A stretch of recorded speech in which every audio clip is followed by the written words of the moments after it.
This meeting is being live streamed. Yes, it is. Check 1 2. We got, hey, 1 2, 1 2 1. Here we go. Uh, all right, folks. Always self production here. Got to check some audio. We have audio on YouTube, and Facebook's always the one that doesn't work.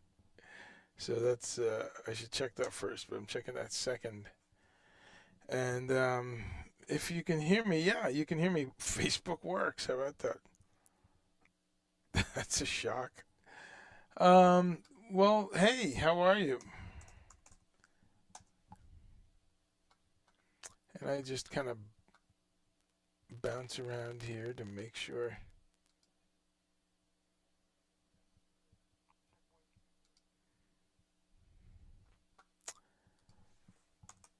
And I usually get the comments on YouTube and Facebook, so we got to make sure we got those open. But greetings. Let's see.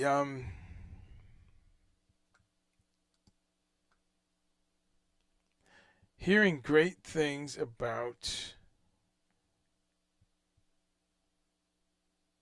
uh, XTC. Do you all know about XTC? No, don't jump to conclusions. Not the group XTC, but the drummer from XTC has a new tour on, and it's called EX, like X former XTC. So that's kind of cool. Um, all right. It looks like everything's broadcasting here. Antoine Shashuk, how are you, my friend? Good to see you. You're here on a early on a Monday. Cool. I mean, not early, but early for rock and roll, right? Having my coffee right now. We've got from usually you say one of our sponsors, but I sponsor them instead of this is from the Moog. Is this from the Moog Foundation? Yeah, I think it is. Her. Way to mess it up on air. I think it is, yeah. But it's a mini Moog. The classic. 3 oscillator plus noise plus a resonant ladder filter. The classic kind of synth configuration that so many people borrowed from. I mean, the company with the B name gets all the strife about copying, but lots of people copied the mini Moog. Anyway, including this mug, but that's okay. Uh, let's see. All right, we got some comments about Buck Dharma that I had not addressed yet. But yeah. Um, what did you have for lunch today? That is always the a good conversation start. Plant based, please. If you had some kind of slaughtered thing, I don't need to know about it. But did you have a plant based lunch? It doesn't have to be vegan, but if you had something without dead flesh, then share with us because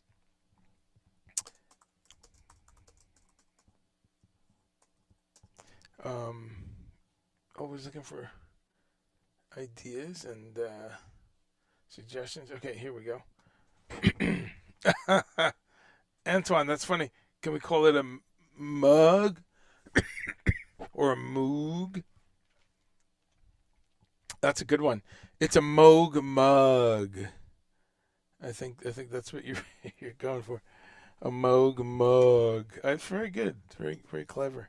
Um, so we got we got a couple bits of gear that overlap into this world.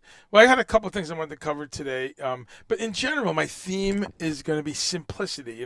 Keeping it simple. the simplicity of eating well is actually uh, something I always try to keep us grounded with. It's been remarkable seeing this industry expand and explode. And I talk about it all the time. I've been doing this show now for it's going to be 2 years. But always, I always try to connect the various parts of what's going on. But one of them, how many options the mainstream, I mean, the serious mainstream. I'm talking Wendy's. Of course, McDonald's and Burger King would be the top of the pyramid, right? Of mainstream American, like, stalwart, fast food.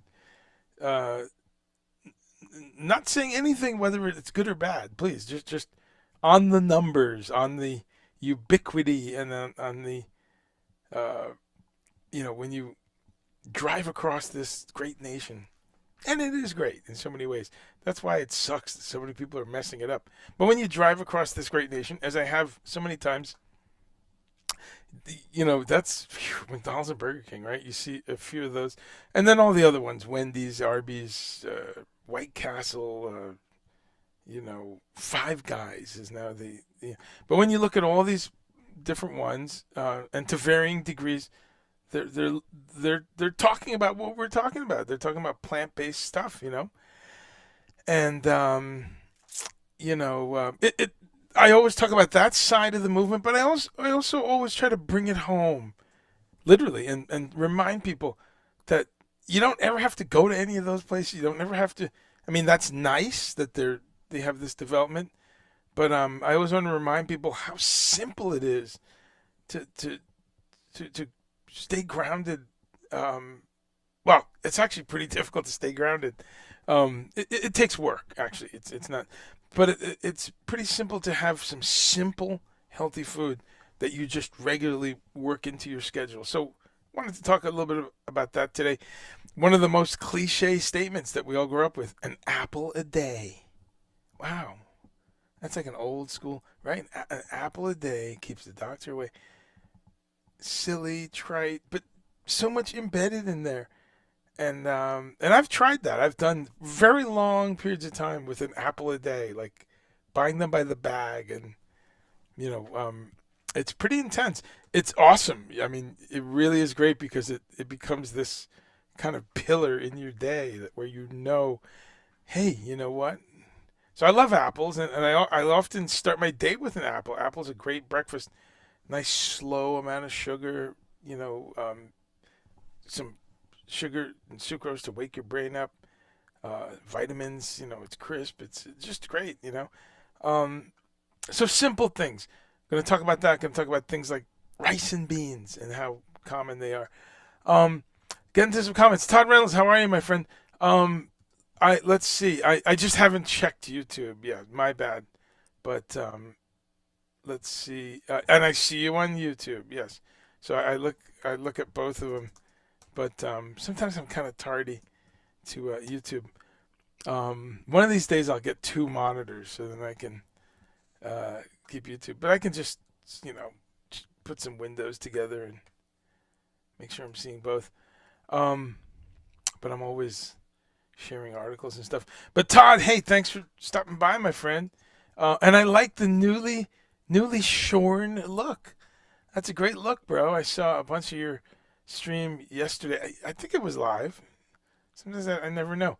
Um, you know, it's uh, uh, it, I sort of have to look and see, is he live or is this Memorex?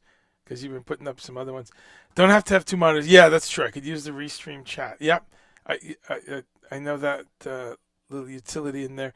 I'm always I always got something else on my screen, but yes, I should use that more. But I'm always queuing up the next video or picture or something like that. Um, which case in point, this was funny. Where is it? Okay, so Twitch is working. One time I had someone comment on Twitter and I ignored them totally. Sorry, because I just don't even look there. Um, but this was good. Did any of you all see this the other day? Um, well, I'm laughing, which kind of. But this was on Friday, and I said, "Oh wow," because this is a thing. Starbucks charges like depends where you are, 25, 50, 75 cents extra when you get almond milk, when you get soy milk, which is bullshit. Really bullshit. Um, it's not that factor of cost more for them. That's just a annoying thing they do. And people have protested that quite sensibly. And in England and a couple other countries, they have dropped the charge. So, and I see Paul McCartney the other day is joining a petition. But I saw this Friday, and I thought, oh wow, well look at that, no extra charge, but only for its cauliflower milk. And I thought, cauliflower milk, huh? I'll try anything once. So I thought, wow, okay, look at that. And they go through this whole explanation. It's called Cauli milk, which there probably is a brand. And I'm not going to bore you with the whole thing. I'll put the link there if you want to read it. But it goes on, and I'm going, well, all right. It's not. Look, everything is texture and chemistry, really, and I bet there is a way to pulverize really any vegetable and get a texture thing going.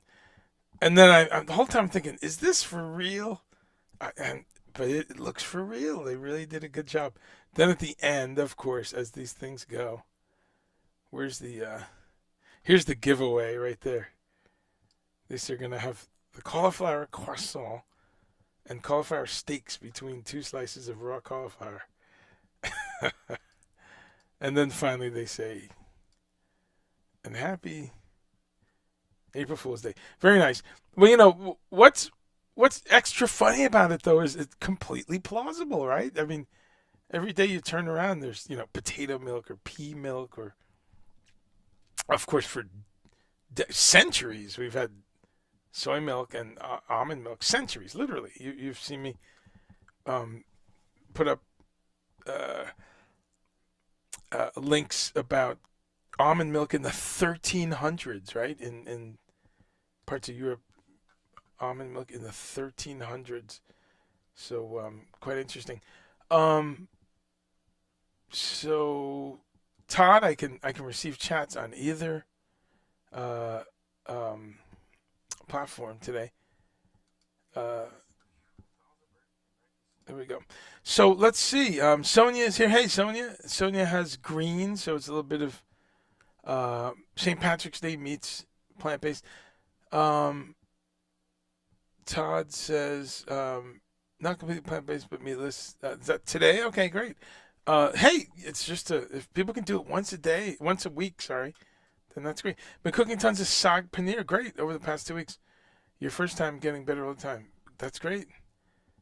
Oh, you got diagnosed with gingivitis. Wow, that's a bummer. At your young age. The good news is very handleable, very uh, you know, you can do things.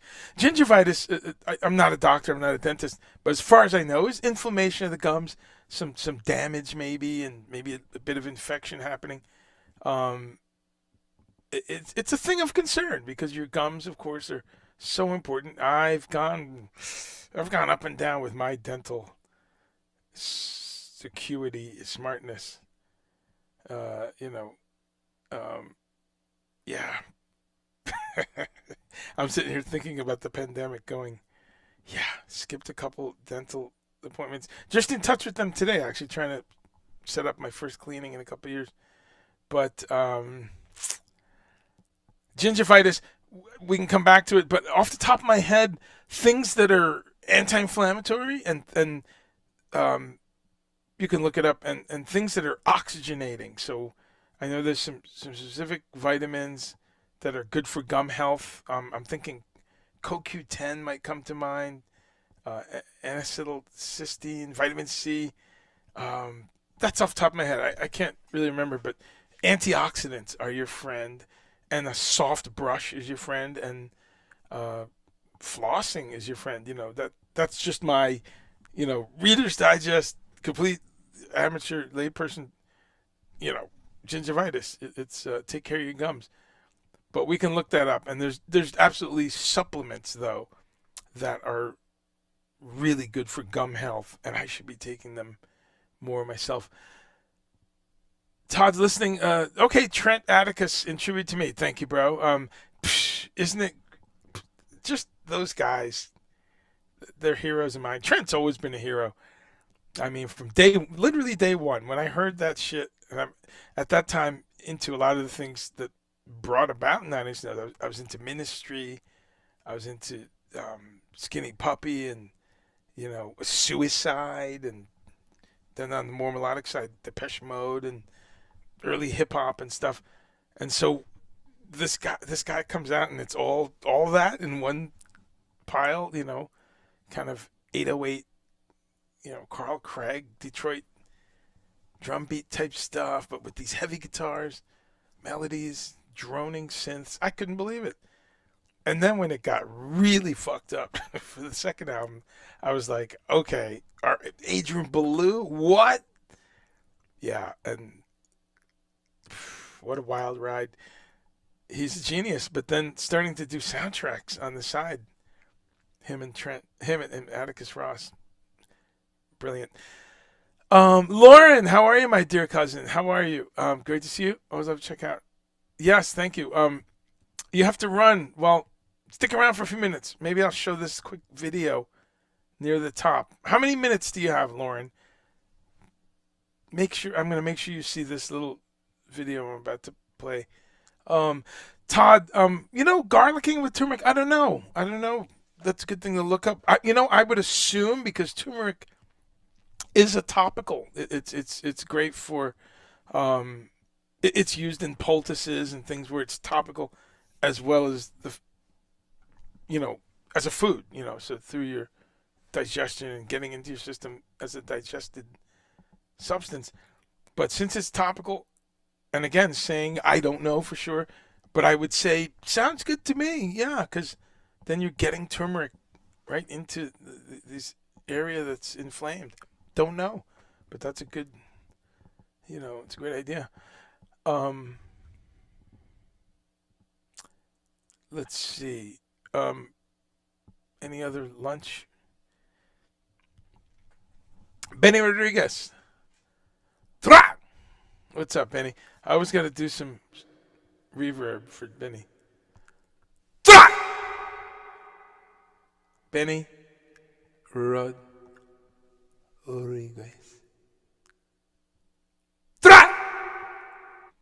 Benny has his own sound effect and his own greeting. But I love you, bro. Hope you're doing well. Put one foot in front of the other. So okay, so we did. I got a checklist. Um, the cauliflower milk. That was funny, right? Yeah, April 1st. I was so busy on April 1st, and I did a live stream, and I had a lot of work to do. Just a lot of music stuff that I'm doing remotely. So April 1st came and went. I never got bamboozled by any fake shit, really. Yeah. Alan Gowa, how are you, my friend? Yes, we have all kinds of production here, and I've got, I think I've got, yeah, I got, what else do I have? I got echoes. I can do stuff like this. Yeah, yeah, yeah, yeah, yeah, yeah, yeah, yeah, yeah, yeah, yeah. I'm sitting in the control room. Blank, blank, blank, empty spaces. Sitting in the control room. Yeah.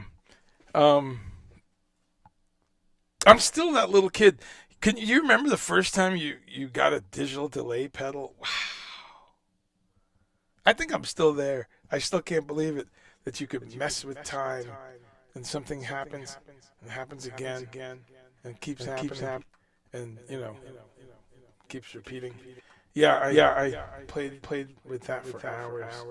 Check 1 2 2. It's obviously still fairly fascinating. Um, anyway, Bassam is representing the far right. You got right to it, bro. That's awesome. Well, I'm gonna show this. Okay, things on my checklist. This is actually a very positive little video that I'll show. See if I can find it on my desktop. Oh, there it is. Okay. Let's make it so you can hear the music. So this was cool. I didn't even, how your phone, I'm sure any platform has something that does this, but on an iPhone with your photos, it will pull together things from a certain date or anniversaries or portraits, and you can get these little um, you get these little albums that it makes up, and you have settings for it to do different things. But this was cool because one of them came up that was foods, and so I'll share that. This is a fun video. Here we go. And what I thought is perfect. It came up today because I was going to talk about simplicity, kind of the beans and rice idea. But if this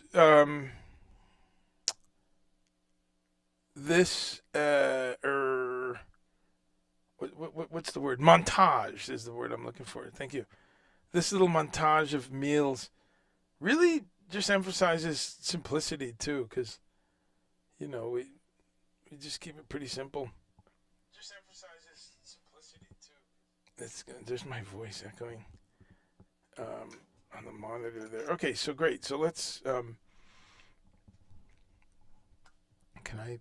What happens if I full screen this? Okay, that's good. So let's go through some meals. A, a almost daily thing here, but definitely weekly is kale. Can't say enough about dark leafy greens, folks, and about simplicity. They're so simple. They're so inexpensive. So ubiquitous. Some sort of leafy green is always in season. And what's a dark leafy green? Not spinach, not lettuce, which are both fine foods, and you should eat spinach. You should eat lettuce. I have both in my fridge. But kale, collards, chard, dandelion, broccoli rabe, all those types of things are, purslane, arugula, dandelion greens, if I didn't say that. What else? I'm forgetting bok choy,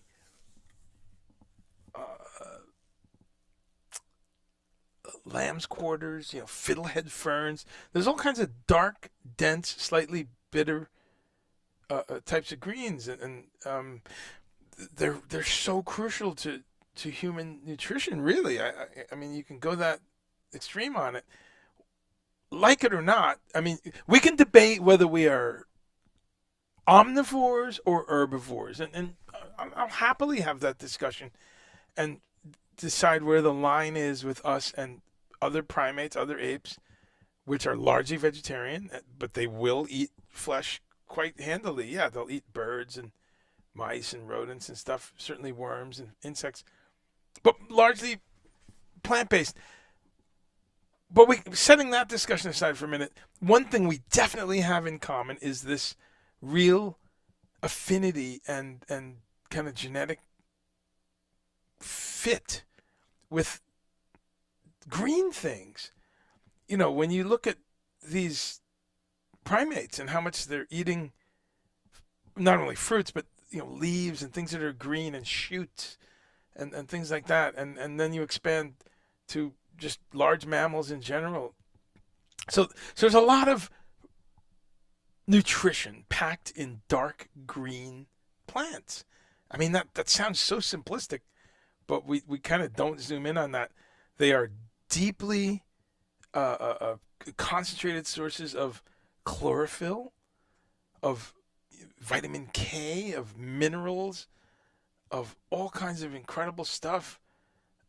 not to mention fiber. So dark leafy greens, just a common thing around here, and I can't, uh, you know, say enough about how they show up around planet Earth. Really, you look at Ethiopian food, you look at Greek food, Japanese food, you look at Jamaican food, Irish food, turnip greens in Ireland, right? Bok choy in various parts of Asia, right? Different types of spinach, kale type collard variations you find throughout tropical countries. Um, Northern Europe, you're going to find all of this kale and brassica type stuff, these cabbage looking greens and leaves that are used throughout, Russia, Eastern Europe, all the way down into the stands in India and, Himalayas. I mean, all these places around the world, really around the planet, Tennessee, Georgia, uh, uh, the American South, you find these this commonality of a dark leafy green. So um, let's see. Uh, Sabine is here. Bassam used to eat the roach, for formerly a green thing. That's awesome. Hang on, I can't seem to find. Where's my QuickTime movie? There it is. Okay, I gotta change the screen. Um,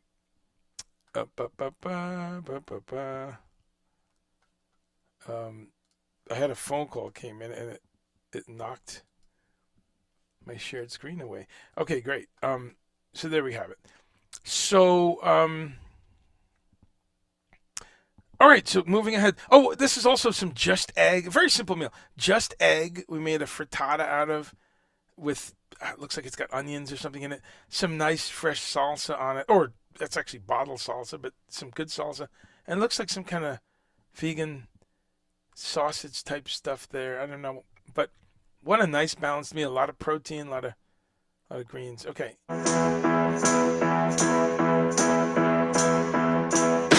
So that's a nice little touch too. We bake a lot. So there's um isn't that a Faith No More song? We bake a lot. Um the most simple things, again, the theme is simplicity today. We're looking at three simple dirt cheap vegetables, folks, that are packed with nutrition. Potatoes, onions, and garlic. Wow. There's not a place around planet Earth where you're not going to see those, in the picture somewhere, right? So, we just we especially during the pandemic, which is still going on. Apparently, a lot of people have canceled it for Lent, and see the headlines today in the UK and Shanghai. Holy shit, man! I mean, now again, it's just a sidetrack for 30 seconds. It is later in the movie. People aren't dying at such a high rate, which is great. We've learned a great deal. But illnesses and infection rate and hospitalizations going up again, and the danger to the elderly and to the immune compromised is still there. So it's just a different type of scenario now, but it's just not over. Anyway, that's my 30 seconds of talking about that for now. And just to say that we live as cheaply as we can. We really, as artists, as ne'er do wells, no, we're not ne'er do wells, but as artists, as creatives, you live. This 2 years has been really a reinforcement of the artist lifestyle, because you make a deal, not only with the devil, but you make a deal that you're going to be on a budget. Because gigs come and go. You have some good months and then you're off in the winter or whatever things. So you have these skills of eating simple. And I've talked about this before, how we have optimized those these couple of years. So you buy bags of potatoes. That's what we do. A bag of organic russet or, any of the various, Yukon Gold or red potatoes. Um, I don't know. I don't even care. It's so cheap. It's like, I don't know, 3 pound bag, 5 pound bags. I think I get 5 and 10, and they are, who knows, 3.99, 4.99, 5.99. Who knows? It's always a great deal when you look at what it is per pound, and then you look right next to it at the loose potatoes per pound. It's always a great deal. That's a no-brainer. So, and then what we do is cook a bunch of potatoes up and have potatoes available for a couple of days. Um, that's one way that Robin slices them up and then bakes them. Brush a little olive oil on that. Sometimes I prepare the sweet potatoes and the garlic and the onion, but we just uh, cut the onion in half. You can see, and score it a little bit. That's an onion on the bottom left, a couple onions on the top, and then garlic. Just lop off the top of a whole head of garlic or sprig of garlic, and again, brush a little olive oil on there. Maybe sprinkle a little sea salt on the whole tray, and just bake it. 400, 450. Mileage may vary. 425. Um, you know, 30 minutes, 40 minutes. I check my baking items a lot, so I'm bad at the exact time. But, you want a little char happening. You want them, to get a little crisp happening outside, but just delicious. So we bake sweet potatoes, red potatoes, Yukons, russets, onions. We bake leeks. Leeks are incredible baked. So, okay, moving on. That would be finished product. You know what? Maybe I'll just play the video. How do I play it? Because it's such fun.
What a delicious lineup. I am so hungry now.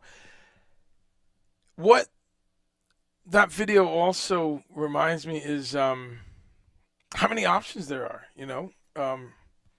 a lot of times you get this eye rolling. I'm rolling my eyes right now.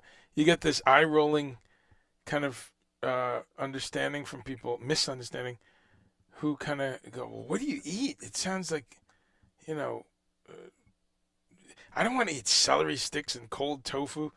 That's still what some people think it means to give up just really three or four things, right? Uh, 3 or 4 ingredients, of course, that appear in thousands of foods, but it's really not that hard. Bassam,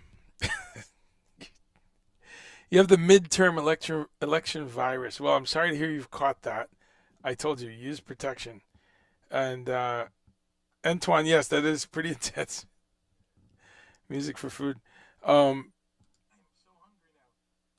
um, yeah, it's pretty intense. But again, what a colorful kaleidoscope of different stuff. Um, I'm gonna go and break down a couple items there just to really emphasize how simple a lot of this food is. So, um, let's see, taking it back to the beginning. So we looked at that one.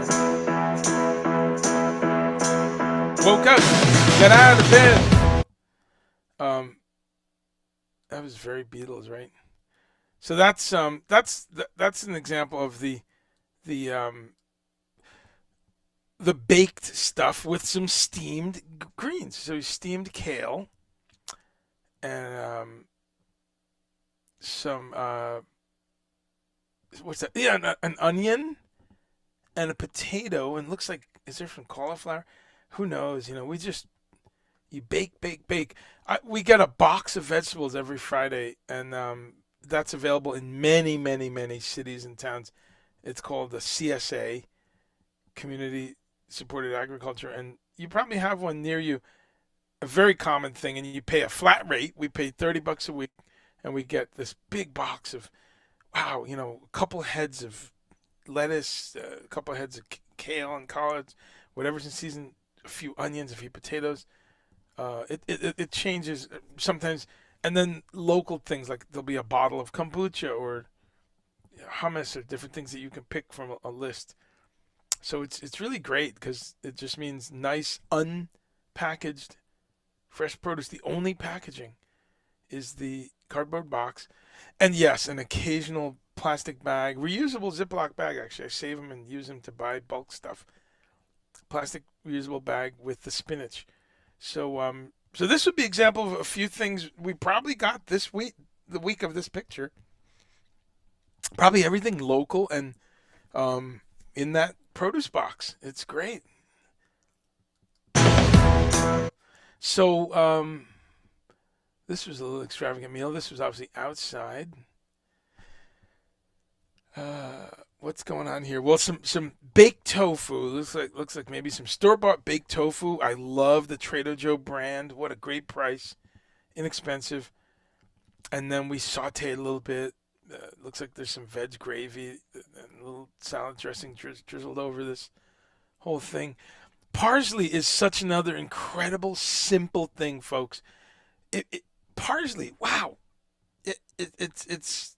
I'm speechless, and I know a lot of words, but parsley. I'm looking for the words, the superlatives, to say what a powerhouse that it is for such a simple, light little herb, a little green. Really, I always forget to list it with dark leafy greens because it is. And if you have some parsley in every salad, in everything that you can, wow, you'll be doing so well for yourself. Parsley loaded with vitamins, loaded with minerals, and a good bit of protein. I'll look that up, but a good bit of protein for how kind of light and easy to work it into food it is. So when it's in season, we have it in salads. We have it over anything that's cooked to just add that raw enzymatic thing and a little bit of flavor and crunch. Cherry tomatoes, which we grow right in our backyard. I'm not sure whether in this picture these are ours or not, but those are one of the easiest things to grow. And then like some curry cabbage sort of thing going on in the background. Delicious, simple. These are foods that take. I mean, you step into the kitchen, within a half hour you're sat down eating. So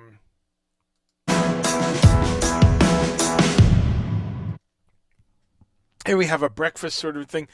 Just egg, which I haven't had in a little while actually, but you've heard me talk about it. Amazing stuff. It's simply made from mung beans, and there's a couple versions of it starting to happen now, which is great. And I love that you can make it from scratch if you so desire. It takes a little bit of effort, a little bit of time with the macerating mung beans, and then some steaming and some letting it sit and fermenting. It's not a difficult process at all, and certainly that mung bean texture shows up in a lot of Asian foods. And this stuff's amazing for making any kind of Chinese or Thai or Vietnamese food that might have a little egg in it. And you could just use it to make omelets, to make frittatas, to do anything you do with eggs. Really remarkable stuff. So it's called Just Egg. If somehow you've not heard me talk about that before, you just missed it. But love it. Although I haven't had it in weeks. I forget sometimes. I gotta go to the supermarket later. I'm gonna pick some up because it's just really great. And the one thing with it, and I'm trying to be hyper aware. It's in a package, and the more I can eat almost package free food, the happier I am. But I am gonna consume some packages. I mean, it's just about reducing it and keeping it as low as you can. One of my news items today is about packaging and plastic. So, but just egg. Oh, that looks delicious. Just with some onions and black pepper and delicious. And what's along with it? Looks like I did some curried potatoes. Often we'll my other half and I will prepare different parts of the meal and then put it together. So that keeps it fun. I mean, and cooking with your partner, with your children, with people that you live with, great. It's such a human, great, fun bonding thing. I mean, that's one of the oldest fun things to kind of get some ingredients together and cook with friends and family. And then something I eat good amounts of. Sometimes I fall off the wagon. Fresh fruit, but I love citrus, and that's something I always forget is to have some citrus right after a meal like this, which is a very prevalent thing in a lot of Asian diets. You see a lot of things where there's oranges right after the meal. Um, Classic in Chinese restaurants and stuff, but also just citrus along with Thai curries and things like that. You see lime involved in a lot of Indian and Sri Lankan and Pakistani cooking, and certainly you keep going west of that, you see lemons in a lot of kind of Iranian, Persian, Syrian, Lebanese, Israeli, Moroccan cooking. Lemons, lemons, lemons, all through that whole Levant area, that whole Mediterranean area. And then you get into the Caribbean, and you get into Jamaica, Cuba, Haiti, Puerto Rico, Dominican Republic, Mexico. Again, lemons, lemons, lemons, limes, limes, limes, right? Showing up everywhere. So citrus, always great, simple, inexpensive kind of thing to have around. Lemons, lemon juice in almost any food just transforms, adds to the flavor picture. So let's hear for citrus, another thing that falls under my banner today of simplicity. Okay, moving on. All right, that's one of the times we say, you know what, let's do some of this veg sausage stuff. I don't recognize which brand this is, but it must be one of those breakfast ones that you slice into kind of discs.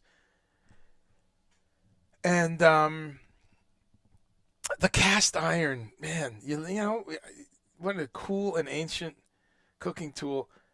And sometimes I watch this YouTube. There's a YouTube channel on medieval cooking, like European medieval cooking, like English even, and just showing what people ate, what soldiers ate, what the Roman soldiers ate, what people ate traveling around. It's a fun little channel. And a lot of it is flesh. A lot of it is small game, like rabbit and pheasant and stuff like that certainly they were eating. But you ate a lot of plant-based food in that environment because you had to know what was edible, all the different green things and what berries were poison, what were edible. You could forage for truffles and mushrooms and root vegetables and things to cook with the rabbit and the squirrel and the fish that you would get. So if you're interested in that kind of thing, look on YouTube. Just punch in kind of medieval food and Roman soldier food and stuff like that. But I'm bringing this up only to say that it was a cast iron cookware usually. I mean, even you had the Iron Age and the Bronze Age and all these developmental stages for human making tools and making utensils.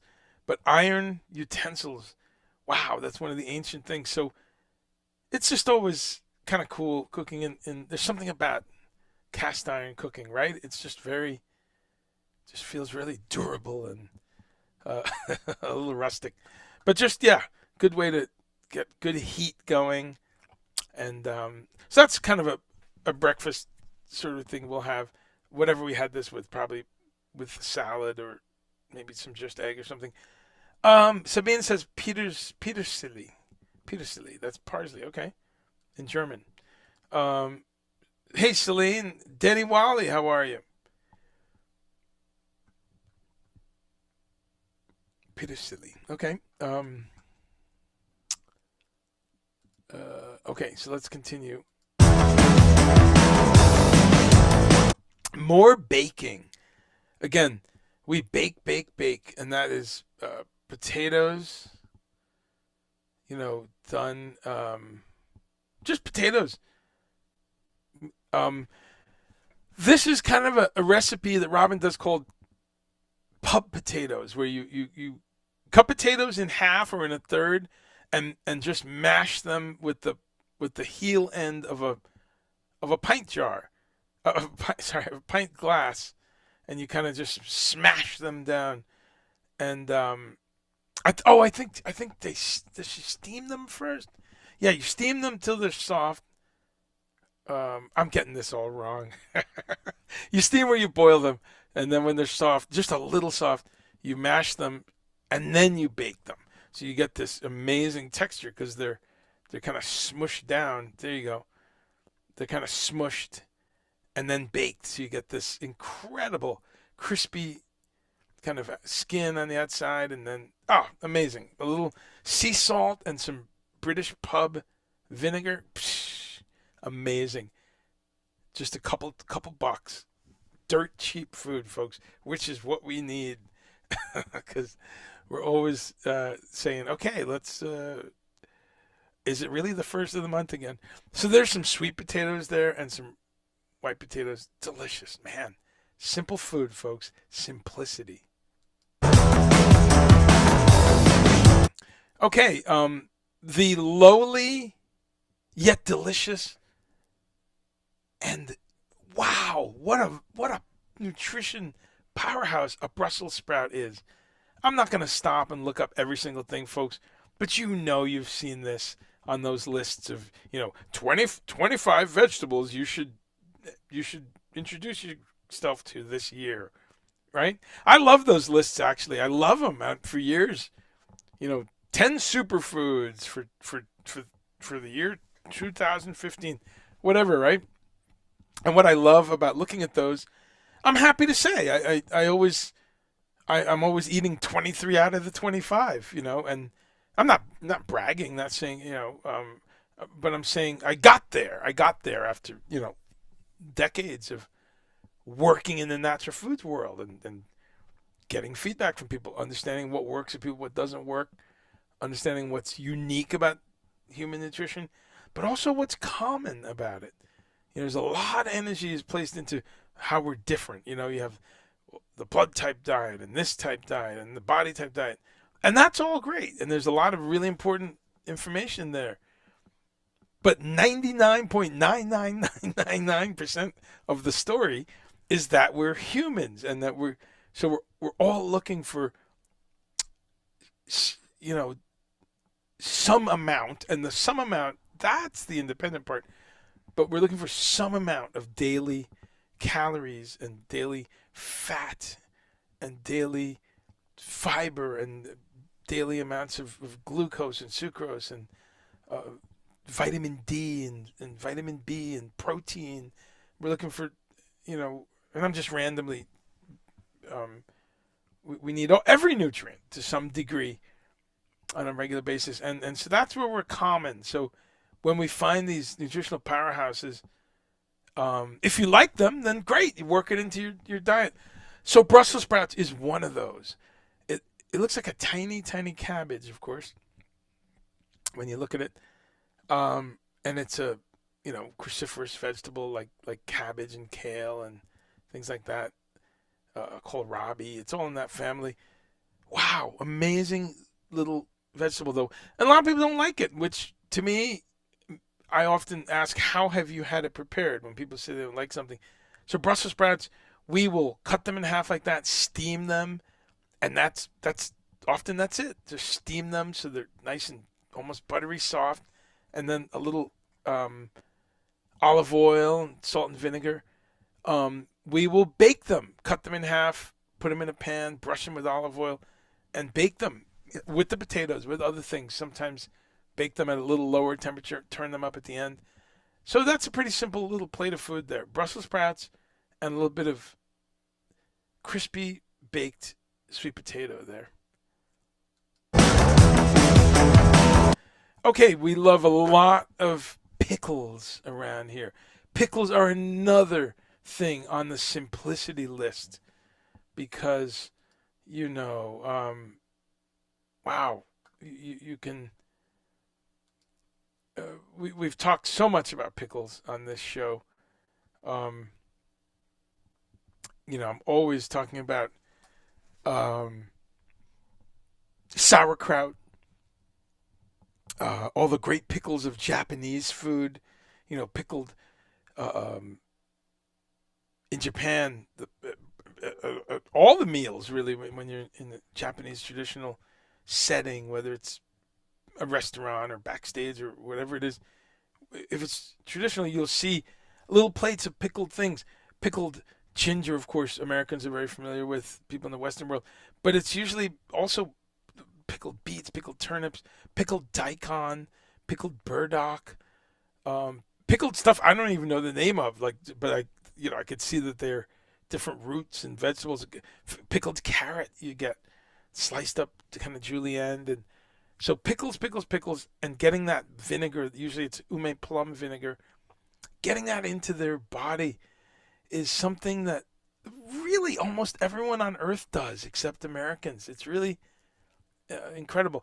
And the Western world in general has forgotten a lot of pickled foods. But I'd like you to always think about that. If you go around the world, whether it's something like ceviche, which is a raw fish kind of a dish with a lot of vinegar in it, with a lot of pickled, essence in it, which vinegar is. You go to Korea and there's kimchi and just about every meal. From what I hear, I've not been to Korea yet, but I know many people who've been. You go to just all around the world. There's things that are pickles, from Africa to Asia to Europe to South America. Everywhere around the world, they pickle things, and they use brine and vinegar a lot more than we do, and bitter foods. So, yeah, little pickle plate up top, which we tend to do that a lot. Very quick. Again, look at that, just delicious. You'd pay $5 in a restaurant for that to be the side. Look, can I get the pickle bowl? And that's $5. So we look for bargains. Trader Joe has this little bag of mixed olives that's under $2, I think it is, and it's incredible bargain. And we buy all natural pickles without any weird coloring or anything in them. Very easy to find, really good dill pickles, garlic pickles. So we always have a lot of pickles around. And then there's kind of Japanese style. I think I stole that little white dish from an airplane, right? It looks like airplane food dish. I mean, they're gonna throw them away anyway. It looks like usually they just sweep them into a. So when I'm on a flight with some nice little china, I will include that in my $1,000 ticket order. Well, when it's $1,000, I haven't paid for it. That's usually one of my bosses flying me to Japan, where you get those nice dishes.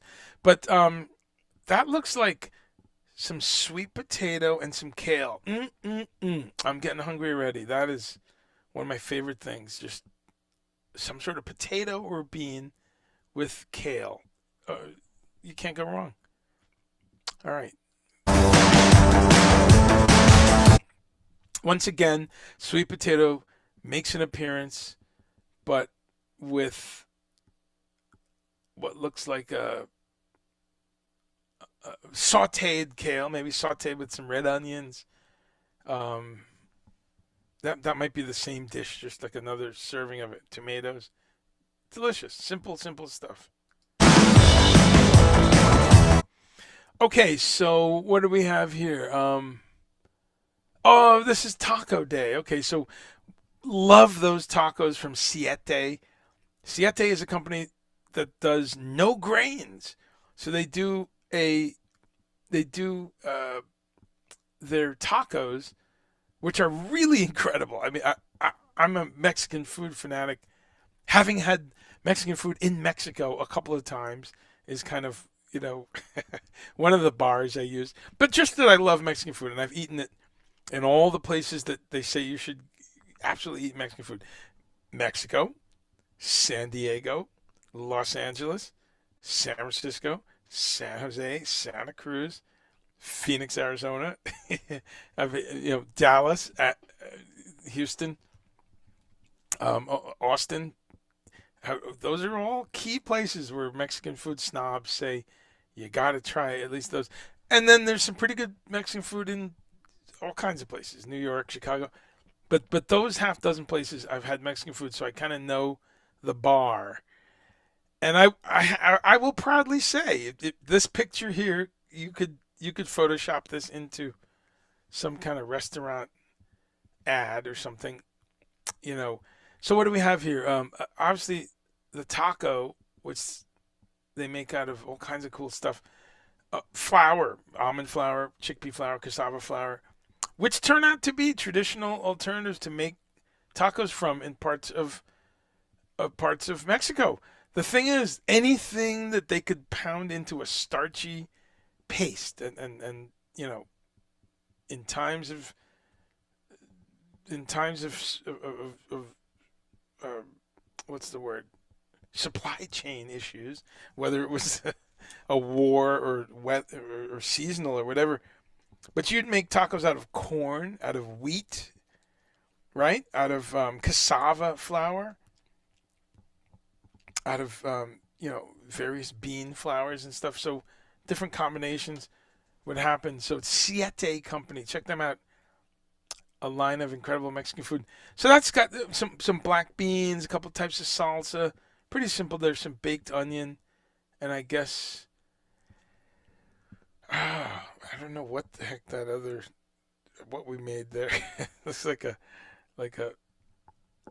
cornmeal sort of thing. I don't know. Maybe it was.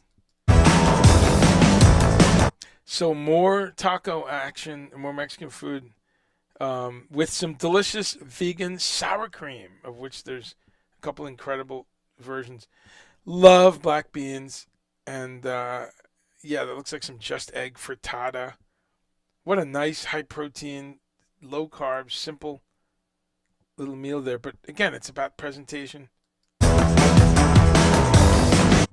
So yeah, this was clearly we did a whole blowout taco day, just sitting outside in the sun, and I think we were filming a goofy taco truck video for that we did.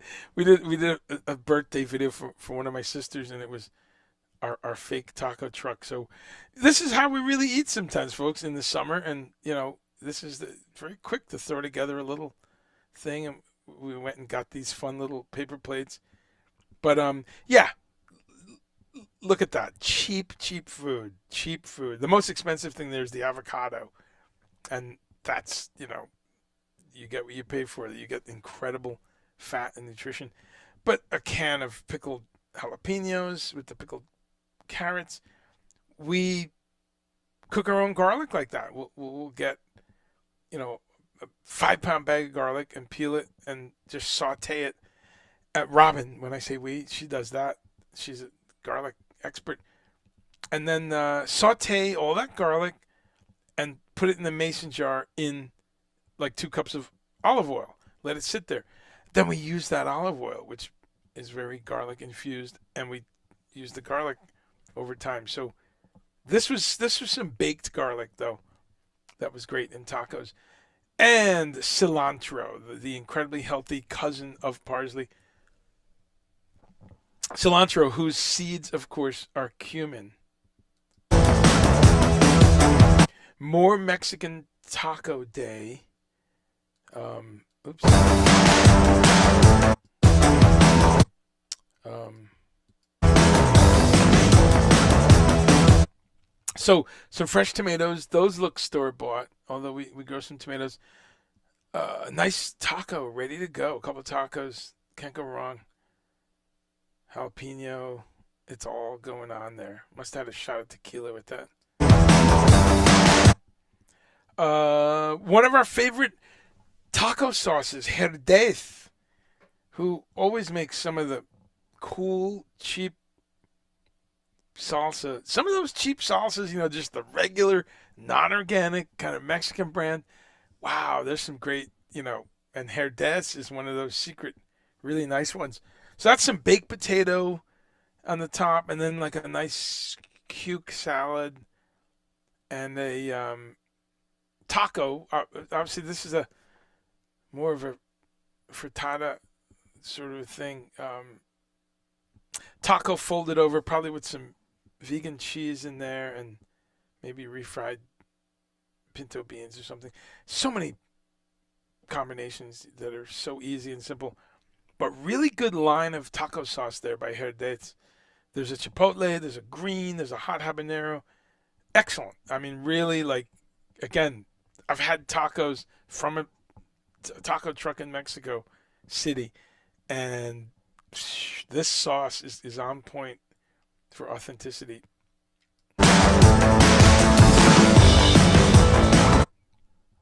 More simple, delicious baked potato. And again, it's all about presentation. Look at that. This is my photographer, other half, has an eye for really good food pictures. And some of these were not really staged or put together professionally or something, but just like, hey, that looks cool. And why we love it is the simplicity.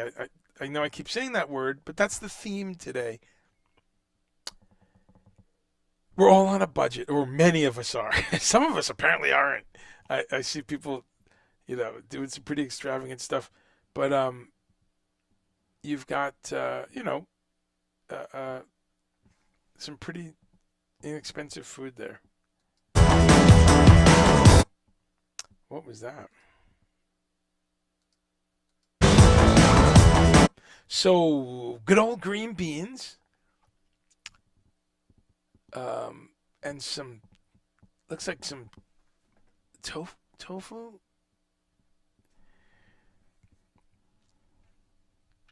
I can't identify. It looks like some baked tofu on the left, with a nice little bit of tahini dressing and scallions, which are another staple for us. Scallions galore, and then looks like baked charred Brussels sprouts on the bottom. I really can't tell, but maybe it's onions. Anyway, just you're seeing a theme here that a little bit of protein with some creative, beautiful use of simple, dirt cheap vegetables is and some of the themes are come up with little dressings to drizzle on stuff. Olive oil and vinegar is a go-to, but take olive oil and vinegar and add tahini and a little raw garlic and experiment. Lemon juice. Just those 4 or 5 ingredients, a little cayenne, a little other spice that you might like, and you can have these sauces on hand that just drizzle on some steamed kale, some steamed green beans, some roasted corn or any other vegetable. So think of dressing outside of just salad. We were in a store somewhere and took a picture of how cool it is that I think it was like Target actually.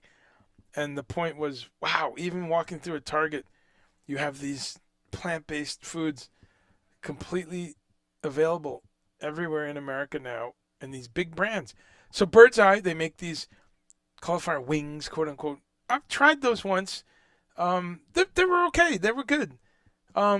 It's just cauliflower, I think, kind of breaded and deep fried with some kind of sauce on it. So they were cool. A little simple. You can make it yourself. But again, if you don't want something that's fast once in a while, that's one of those things. Never had the other thing. It's some kind of cauliflower parmesan baked pot pie sort of thing. But just that there's all those options. Um, salad, folks. That's if I can get a salad happening every day, I'm in good shape.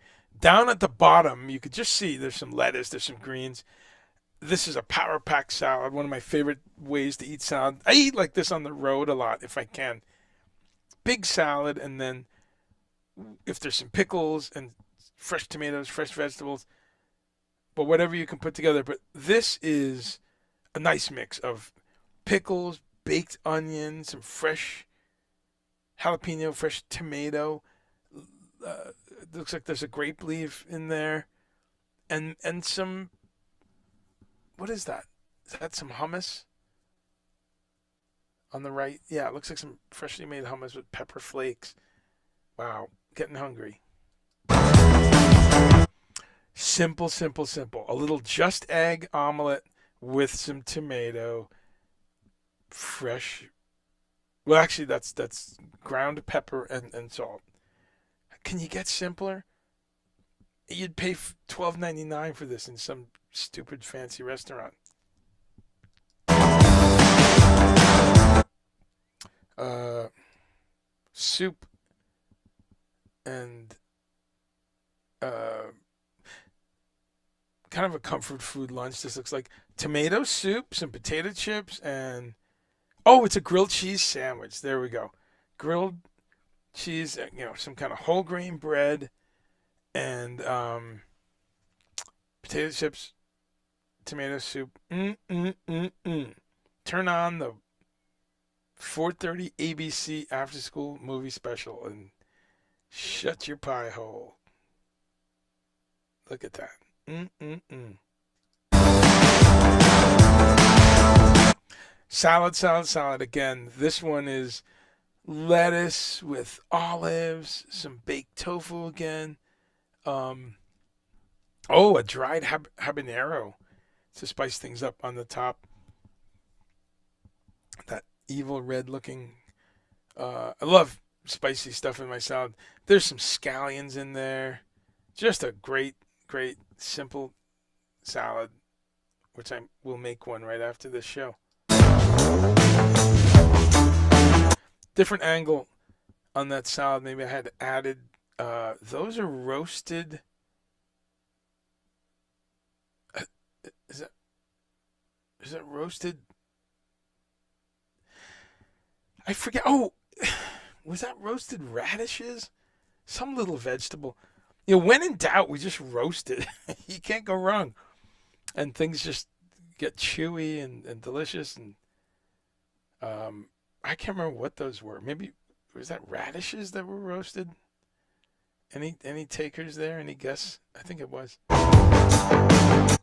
This is Thanksgiving, I think. So we had one of these vegan loaf type of things, which is the sliced stuff on the bottom right. Seitan, wheat gluten, something like that. Delicious, just in a savory gravy, just a hearty kind of a warming meal.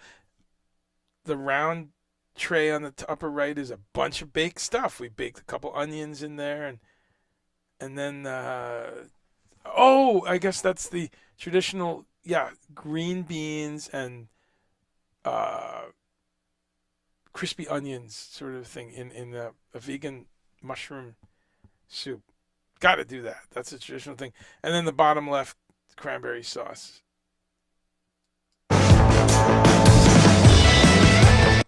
There is a typical Thanksgiving vegan plate right there.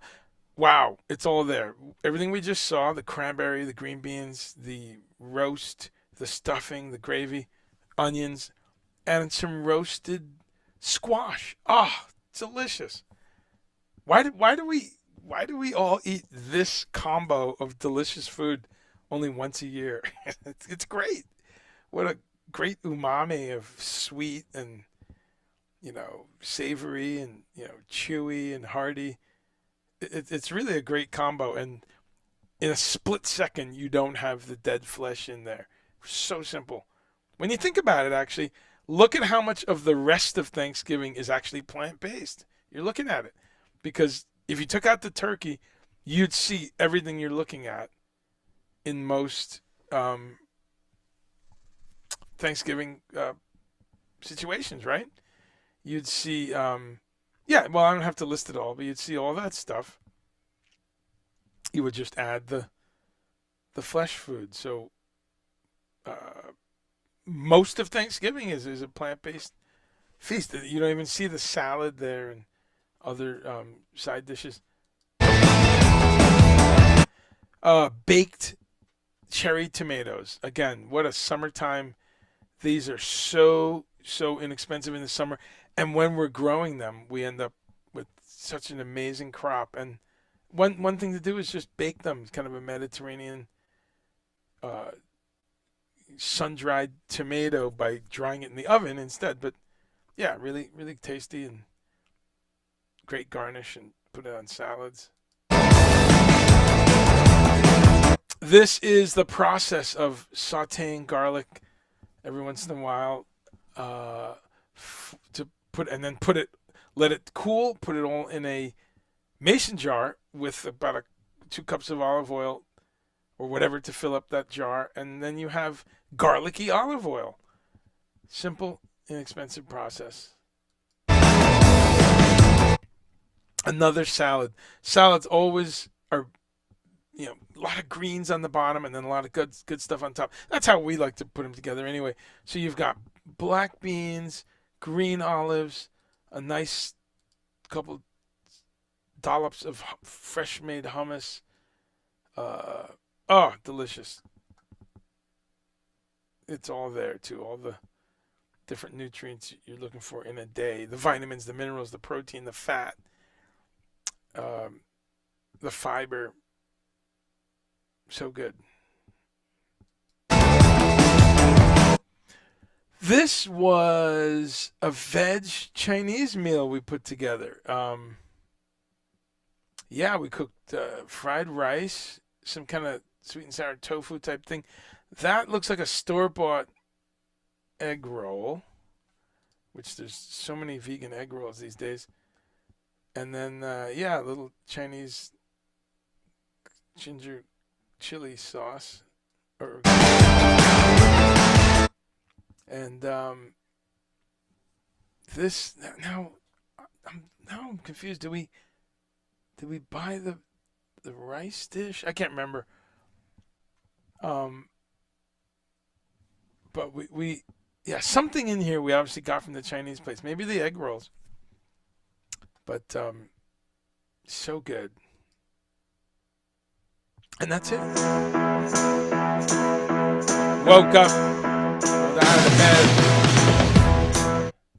Atonal day in the life. Well, there you go, folks. That's a month in the life, or some some chunk of time. Um, all right. Thank you for any of your comments. Let's go back and see what Celine started school today. Oh shit. Sorry to hear. No, school is good.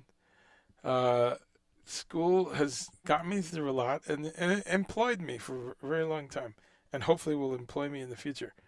I'm still a substitute teacher, and I may need to go back to that in the wintertime. So, okay, let's look at your wonderful comments. Sabina, you have one of those. Okay, the cast iron, obviously, yeah, hammered pan, indestructible. It's true. Todd, you got a pickle factory. Oh, at home, great, making your own kimchi. I think I knew about your kimchi, right? Isabel's delivered some incredible lemon pickle, fermented pepper hot sauce, blended left. That's great. Uh, Please, who would apologize for being in a chat? Come on, cast aside your wordy guilt and enjoy. Uh, but you said God, which I'm surprised. Should be goddess. But you said lowercase God, so it's probably Krishna, um, or Shruti, or Shango, or one of the many gods of Africa and India. Um, Celine, not a fan of pickles. That's just, I we all love what we love, but I would say, um, I don't know. I don't know how far I would go in saying that that's a thing of concern, but it almost is. It's almost. I mean, the more you read about what vinegar and pickled foods do to the human body and to digestion and how crucial they are, what they do to the food actually. So it's like a three-level thing. Pickling usually keeps the food raw, unless it's a pasteurized, store-bought pickle product. But in things like sauerkraut or kimchi or just traditional anything, pickled cukes and tomatoes and things, usually it's raw. Usually that's the whole thing. You're preserving the vegetable for the winter time was kind of the idea. Um, in a lot of cases, not every case, but yeah, usually it's raw. Kimchi is raw. Sauerkraut is raw. Kombucha is raw. Um, uh, Several other pickled type foods are raw. So what you something tickling my nose. But what's the so the benefit first off is that it's a raw food, and raw foods are wow. We don't talk about enough this. I'll go ahead and say it. The superiority of uncooked foods is unparalleled. I, I mean, it's that simple. A food that has not been, you know, killed. A live food. You need live food. You need fresh fruit. You need things that we call salad. Raw carrots and lettuce and tomatoes and onions and leafy greens. Kind of difficult to have any real good health without that. You run into some issues. Um, and this is something you can read a lot about. There's a lot about how our nutrition varies around the planet when we're not getting living foods, not getting fruit.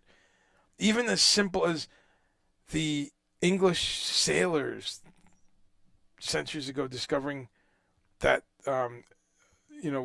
without having fresh fruit, then they called it scurvy, right? The vitamin C deficiency. Even that far back of people keeping track scientifically of nutrition, the realization that wow, you got to get some vitamin C at some point. So pickled food, when it's done old school, is raw food. So you have that benefit.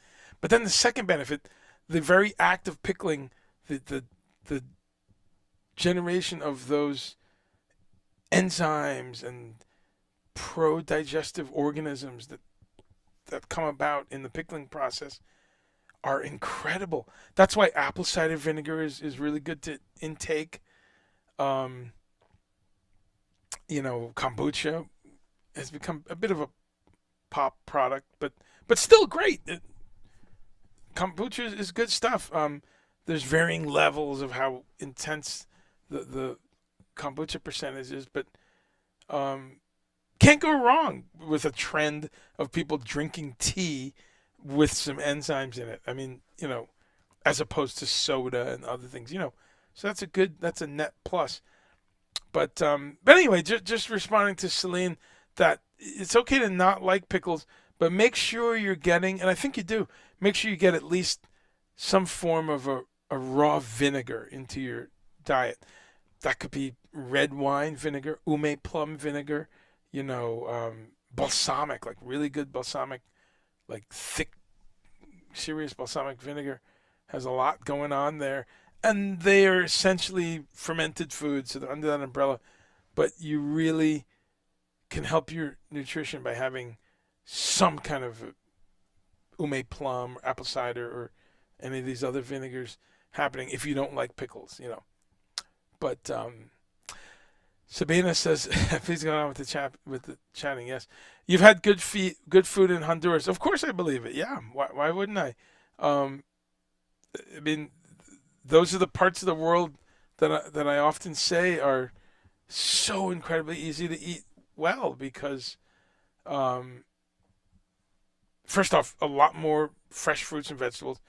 You go to all of those countries, even in the big cities, there's always a market. There's always a daily fresh market. And when I'm in any tropical place, I try to seek that out. And bingo, it's right around the corner always. And that's where people are right there that have often picked those mangoes or hot peppers or tomatoes or whatever. But yeah, no surprise at all here. Yeah. So it's funny you would say that. Tacos is life. Yes, Antoine, they can be. Um, Denny Wally, what's up, my brother? Denny Wally has been teasing me and giving me a hard time because I'm not in Atlanta to enjoy Mamoon's Atlanta.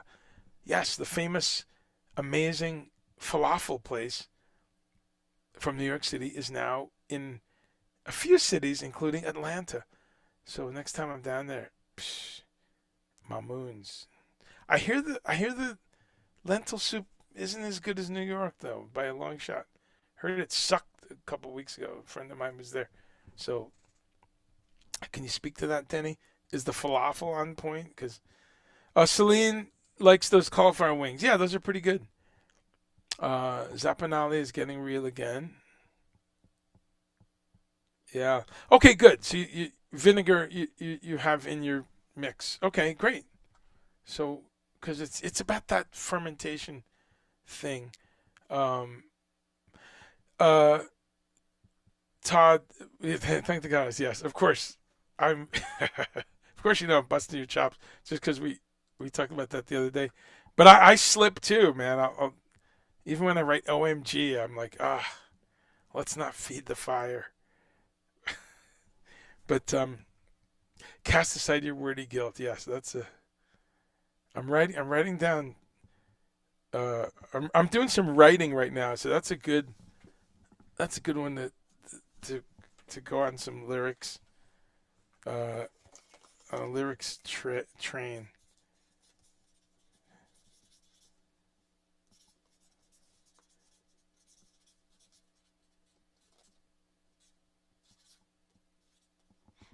Um,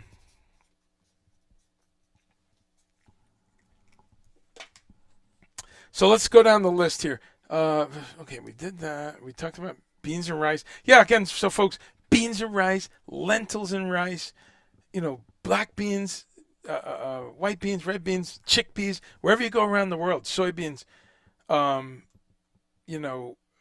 all through every continent, the people,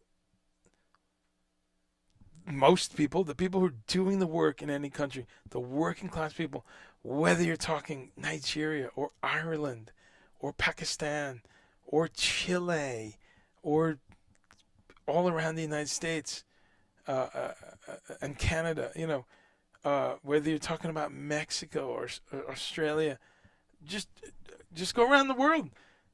The people with not that much money, so doing the hard work in any society, they're eating simply. And even if they're eating flesh foods, I talk about this all the time, they're eating far less of them than people with more money.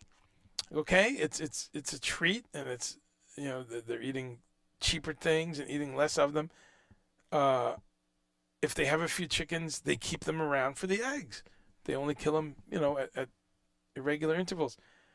Uh, but no matter where you go, people are eating usually a simple combination of a simple grain and a simple legume. Again, any of those beans or lentils or pulses around the world, um, you always find that as like a side dish wherever you go.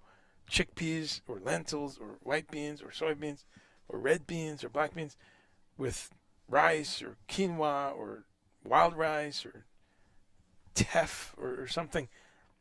So I always want to make sure people don't forget that you have that option in these economic times to just get into your rotation cooking some of these simple foods that I just showed.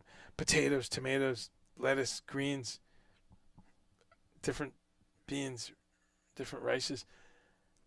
Sauerkraut is raw. Yes, I was mentioning that. Yeah, that was on my list. I think of raw things. Uh, yeah, absolutely. And as I was saying, be careful because people will just go get a can of sauerkraut or a container of sauerkraut off the shelf and say and while that's better than nothing, you're eating some fiber, you're eating some. It's not. It's no longer live. If it's in a can on the shelf or a bottle, it's on the shelf. it's pasteurized, so it can exist in that state. You can get raw sauerkraut. It says that you can get fresh sauerkraut. Clearly, in countries like Germany and Poland and a lot of places in Europe, very common to get it in stores. Of course, you can make it yourself. There's always that, but you can get fresh types of sauerkraut. But even in any natural food store and even some supermarkets now, just look. It'll say raw. There's quite a few companies that do a raw kimchi, a raw sauerkraut. Um, and again, not with they're not. These are very low tech foods to make. Uh, but obviously, some people don't have time to make stuff all year round, or some of you anytime. Um, balsamic vinegar is great. Any vinegar, really. I mean, Heinz cheap white vinegar made of wheat is, you know, not awesome, but that's what you see a lot of. Chutney, exactly. Chutney's another great sweet and sour kind of sweet savory type thing. Yeah, also I love various chutneys. Uh, yeah, wordy quilt. Yeah, it's funny because I thought quilt when I was misspelling guilt.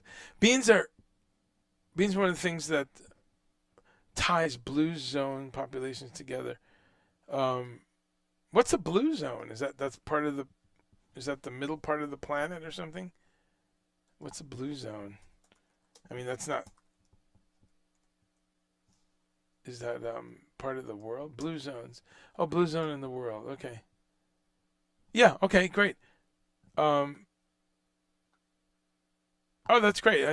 I heard that phrase blue zone, but I never tied it together that there's a whole bunch of books and stuff about the blue zone diet.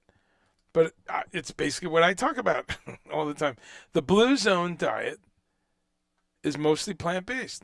95% vegetables, fruits, grains, and legumes. My whole show.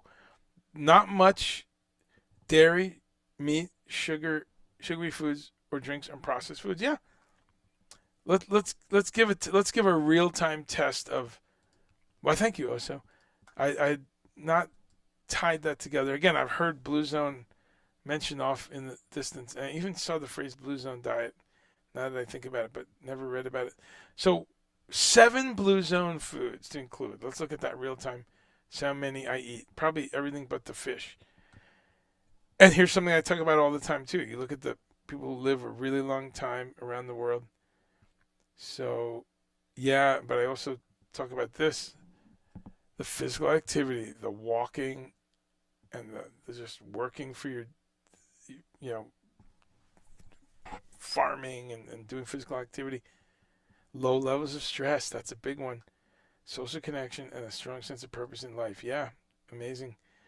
So, what are the things in the blue zone? Um, legumes. Yep, eat lots of them. Talk about them here every week. Chickpeas to lentils. Yeah, I list all these things: pinto beans, black eyed beans. Fantastic. Dark leafy greens. Wow, I'm a broken record, right? Always talking about those. I would have that as number one, but I'll top three is perfect. I'm fine with it. They're showing spinach and not maybe there's a little dandelion greens on the left of the picture, but let's see what they. But they list kale. Yeah, kale, spinach, and Swiss chard. I would argue modern spinach, but yeah, better than nothing. Nuts. Yeah, I always talk about almonds here and Brazil nuts, but can't have too many. Olive oil. Yeah, daily. Incredible oil. Okay, that's a good. If you're gonna eat grains, there's a couple sensible ones: wild rice, brown rice, steel cut oats. Yeah, I'm not a huge oat person these days, but sure, great food, great slow carbohydrate, very filling breakfast food. There's a reason oatmeal has existed for millennia as a breakfast food, right? You get a good, slow digesting carbohydrate, and a little bit of protein too, and the fiber is great. Blueberries, sure. Anytime they're in season, I have them frozen right now. Put them in a shake. Another good grain, yeah. Anything that gets people away from wheat and towards other grains, I'm a fan of. Everyone should be trying different grains, diversifying grains. Learn how to cook things like quinoa or teff or spelt or wild rice and whatever, forbidden rice, brown rice, basmati rice. Mix it up. But yeah, some of these other grains like millet and barley, good stuff to be having, sure. So that was interesting. Yeah, no crazy surprises there, which there wouldn't be at this late stage in the game. Um, that's the thing, folks. It's actually pretty simple to to pull this together. Um, it's about doing it. Also, um, yes, beans. Okay. Also, pointing out the new Indian market. Yeah, right. I saw the nice vegetables they have in the fridge. I've gotten some hot peppers there and some cilantro. I think maybe one other thing. Um, I saw the bitter melon though. I had not tried that in a while, but that great little place. Um, oh wow, fresh red rice, green rice. Never had that. I know we do grow some rice around here. We grow everything around here. It's great. Um, yeah. Okay. Um. Oh yeah. Okay. A couple more news items, and then I'm out of here. I want to keep this pretty close to 90 minutes today, and this was just a cool news item. Any Trekkies out there? This was well, a couple things about Star Trek. Um, for a show in the late 60s, as you know, a lot of amazing things happen. The first interracial kiss, the first show starring a Japanese person, a black person, where they were in these roles of authority, of they were scientific experts, they were leaders on the show. They weren't cliched roles. It was the height of the Cold War. There's a Russian character that we were simpatico with. That was out there, man, when you really think about it. And there's so many little things. Um,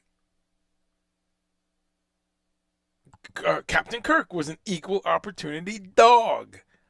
He went after women on every planet, whether they were blue, purple, pink, brown. You know, so you had all kinds of things on that show to piss people off.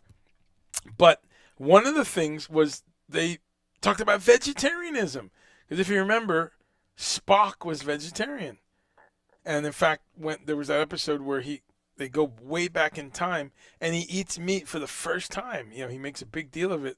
He'd never taste flesh, and he ate some, and he points out how the whole Vulcan race is vegetarian. Why? Because they're logical. Think about that for a second. But then they went back in time, and he said, "Okay, I'm pre that time." Anyway, they bring it up a few times throughout the series, and what's cool is this new Captain Kirk. The actor is a vegan, so that's just an interesting twist. Because Captain Kirk, William Shatner is a longtime vegetarian. I don't know whether he's been vegan at some point, but longtime animal rights guy, longtime vegetarian. I think he might be pescatarian these days. Who knows? But doesn't matter. Decades and decades of plant-based, and he looks great actually, right? Isn't he like 90 or close to it, right?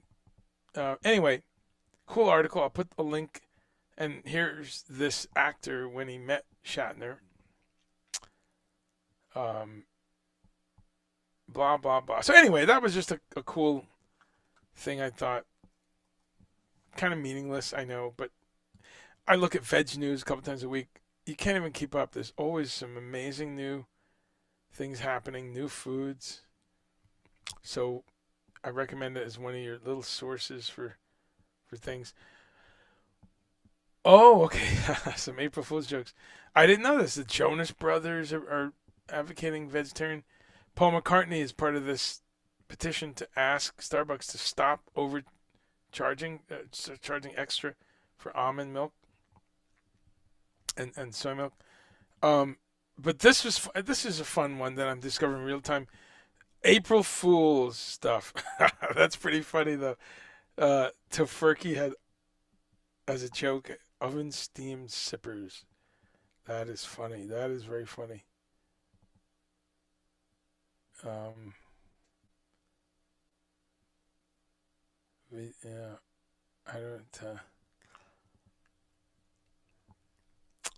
I don't know which one's a joke and which one's not. But oh, okay, a bagel, everything bagel. Okay, now that was real. Everything bagel chocolate. So I was gonna say, all right, that chocolate with some savory stuff in it's not a bad thing. Okay, that was real. Here's the April Fool's jokes. Okay, got it, got it. That's funny. Slammin' Smokehouse sippers. Yeah, that sounds a little out there. Seltzer. Okay, okay, got it. Tofurkey seltzer. This one we saw before. Collie milk. Oh, that was it. I thought there'd be a few, but anyway, yeah, the Jonas Brothers, who I don't know much about, but I know they're the singing group. I know they've done some animal rights stuff, but look at this. They've got a snack. I guess they're involved in, and it's just a popcorn, so nothing too crazy there, but just a little marketing thing. But what I hear throughout it is it's these popular figures talking about the idea. That's all. So it's a win. It just means some kid out there is gonna bug their parent and say, "Mommy, I are we eating dead cows?" And then you know maybe they'll try some other thing. Um, okay, so wrapping up. Uh, see if we have any questions. Sabine says, "Yeah, barley. Yeah, you have grandmother's barley soup. Not vegan or vegetarian, but very easy to make that vegan or vegetarian, right? Very easy to do a stock that is plant based. Um, yeah, barley is great, and see it in quite a few German dishes. All right, no one else on the YouTube chat. That's okay. Pum pum pum pum.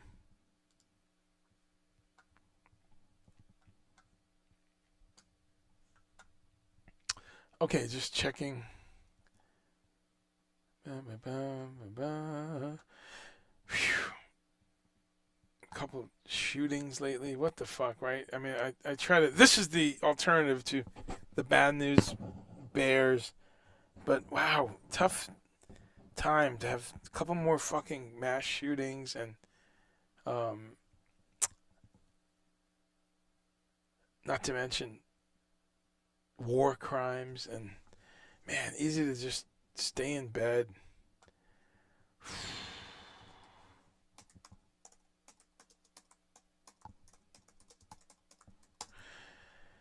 It really is sometimes. So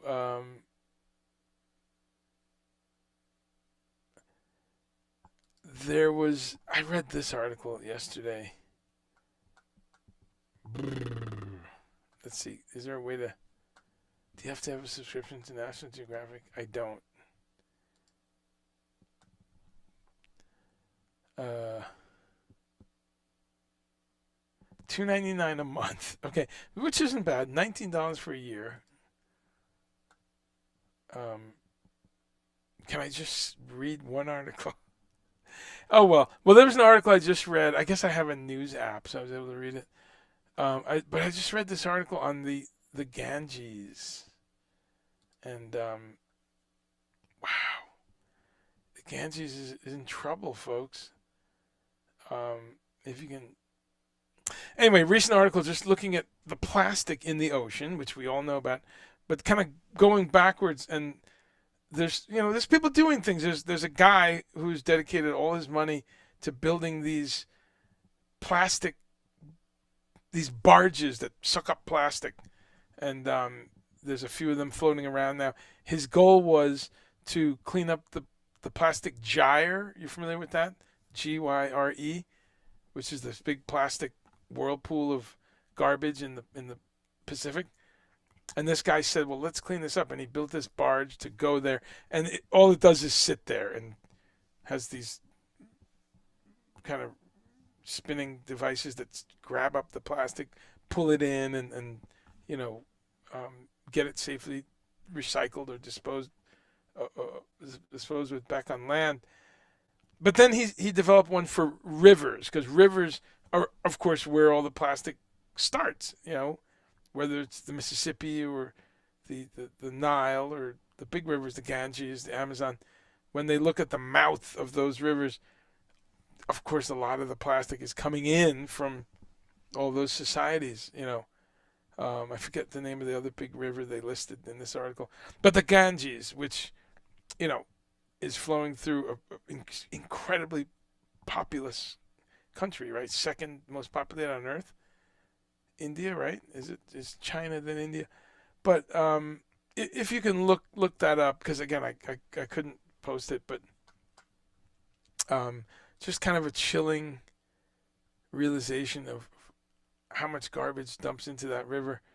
And plastic is relatively new to India, like widely available plastic bags, for instance, and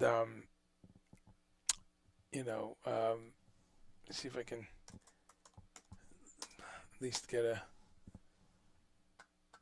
Anyway, I can't pull that particular one up, but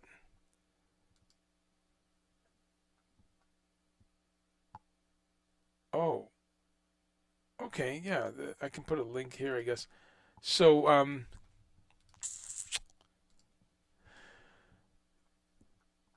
third party, okay, cookies, all right, okay, good. This is letting me see it. So anyway, this gives you an idea. Look at that dramatic picture. This is on the side of the Ganges. This is a guy just cleaning up. Man, I mean, and unfortunately, we can't sit here in the first world and say, clean your act up, get it together, India. That's ridiculous, right? So this is obviously like a classroom resource type thing. But all this to just remind us to try to bring your own bag, use less plastic, recycle carefully as much as your municipality does. I mean, there's far less of it than we would want. So this must be from the article I just read, because this is a brand new video from National Geographic. Let's take a quick look.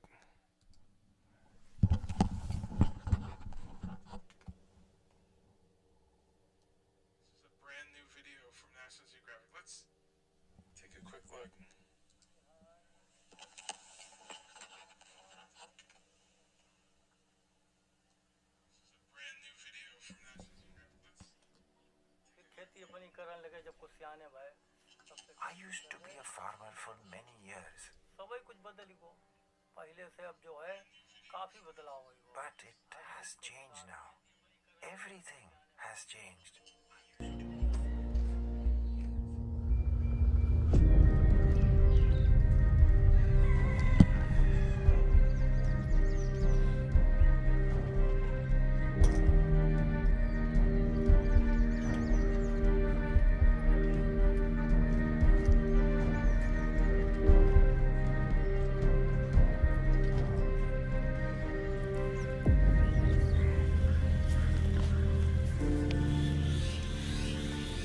ये plastic पहले नहीं थी। Yeah, it is dirty. We can stop using plastic.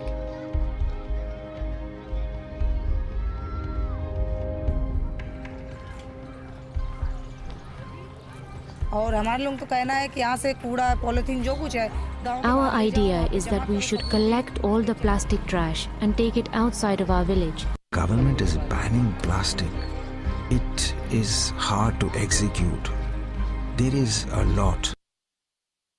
So you get the picture. I'll put a link there, but wow, just, I mean, of course, all throughout this, it's like we're in the first world. We're yeah, we're creating, especially the USA with 5% of the world's population, an astronomical amount of of uh, of plastic. There's no one is all saying, you know, get it together, India. No, not at all. Rather, it just makes it very stark to kind of see a society that's still a developing nation and see how quickly they can, be choking literally in plastic. So we've got to do even more, like, because we're you know just using that much more resources. Um, War sucks. Yes, it does. I mean, and we should reduce the use of plastic. Yes, I'm on board on both of those. Over here in Germany, it's a trend now. Wooden toothbrushes, toothpaste, pills, or powder. Yeah, I use both. I use the toothpaste pills though on the road. I love it. They look like a little tablet you eat too, and you chew them and brush your teeth. Solid body lotion. Okay, and I use a shampoo, right? Like bar of shampoo. I'm just trying to, you know, we get a lot of 2 gallons of soap and things to replace when we do buy liquid soaps.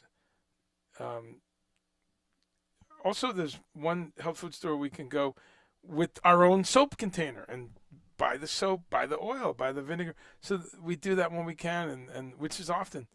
And just, I mean, I've got Dr. Bronner's soap containers that are 10 years old that I've refilled many times. So just a random, I kind of got there because I just read that article, but it all comes back to today's theme, simplicity, and trying to eat a little simpler, live a little more simple. Um, um, and I'm supporting today, by the way, Farmshire Sanctuary. Just a picture of a kind human holding a pig, being kind to a pig. Um,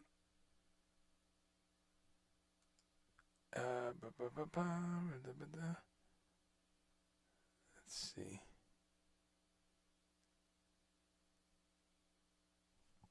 And I'm going to put the link to Farmshire.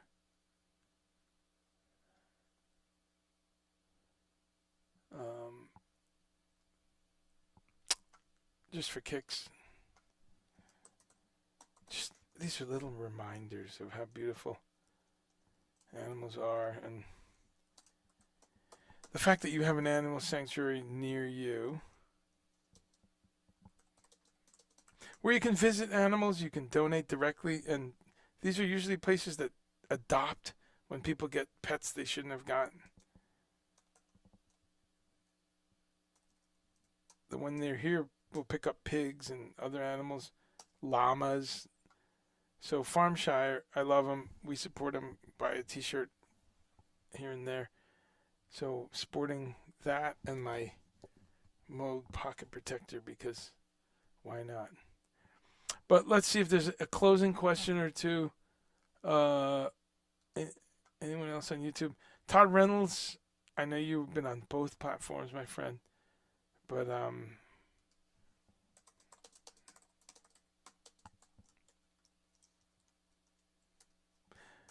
have a great day, all, is my message to you. I'm signing off of YouTube. Um, Sabina says, I don't leave plastic bags in my trash. Piece of paper at the bottom of the trash bin like your grandma did is working. Yeah. Wash the bin from time to time. There you go. Yeah. I know. Garbage reduction is we've talked about it here. I wish we were charged here for every time they pick up my garbage, because I would hardly pay, because sometimes 3 weeks, 4 weeks before the garbage, we fill it up. I'm very happy to say, because we do very little packaging. That's really the most of what we throw away is packaging, for the most part. And then just trash from the house. But when you compost all of the plant waste, it's incredible how little is going into the stream. And by that I mean all the banana peels and coffee grounds and orange peels, grapefruit peels, lemon, all the cores of apples and pears and the skin of potatoes and peeling anything, carrots, beets, all of that. Just we recycle it.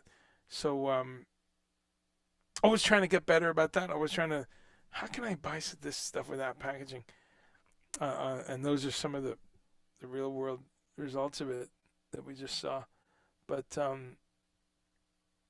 okay, thank you for your comments and questions and sticking around, and thank you for hanging around for today's word, which is simplicity. Okay. With that, I bid you adieu. Thanks for being here. And oh wait, next Monday. I'm not on next Monday because I'm doing some prep technical stuff away from my studio, and then see you in 2 weeks, and then we'll see what happens. If it's not World War III and we go to Europe, we will have Meatless Monday from Europe at some point, maybe on a different day. But yeah, won't see you next week. See you in 2 weeks.